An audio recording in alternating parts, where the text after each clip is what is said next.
snacks that would be eaten at said study session. I guess I'd ended up explaining my schedule to a stranger after all. Study session? On a Friday night? What a life. She handed me my receipt. We study together on Wednesdays, too, I almost said, to see how she would react. But I settled on, it's the best. I knew she was being rude, so I'd stop while we were ahead. I liked Tustin High School. I know that makes me sound like a total nerd, but I'd accepted that fact long ago. I loved nearly everything about school. The structure, the classes, the assignments, even the way the bell sounded, ringing for exactly 2.5 seconds. That bell meant it was time to move to the next experience, the next thing to learn. The one aspect about school that I didn't like was the one nearly everyone else did: lunch. Mostly because my friends always had something going on at lunch. Extra credit work, library study time, teacher's aide duties. And when I didn't have any of those responsibilities, I was stuck either eating lunch all alone or searching for my friends, which was what I was doing now. I pulled out my phone while heading toward the library and typed into a group text, "Anyone available for actually eating today?"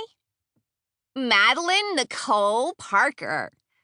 A voice I recognized immediately as Elise's came from behind me just as I hit send.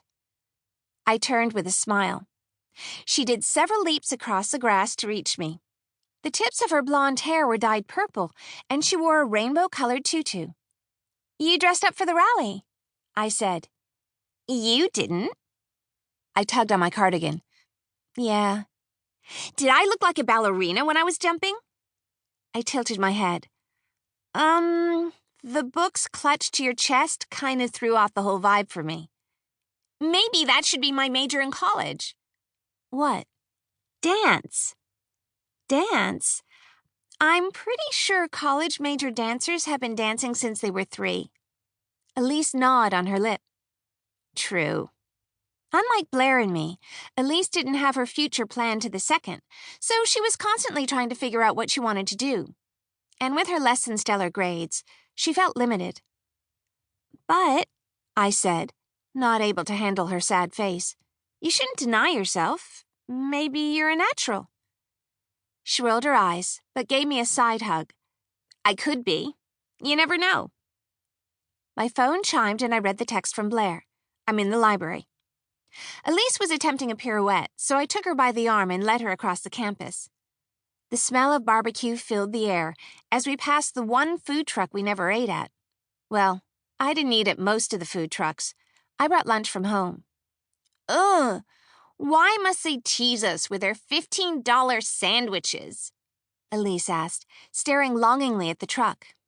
"Keep your eyes straight ahead. Don't let the smell weaken your defenses." She laughed, and we made it safely to the library.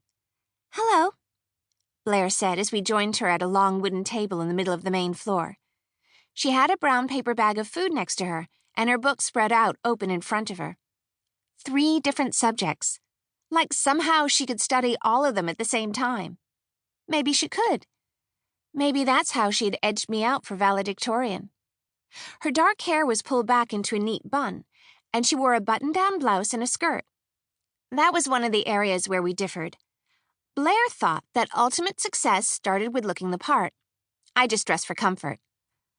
"What are you wearing, Elise?" Blair asked. "It's Tutu Friday," Elise explained. "What does that even mean?"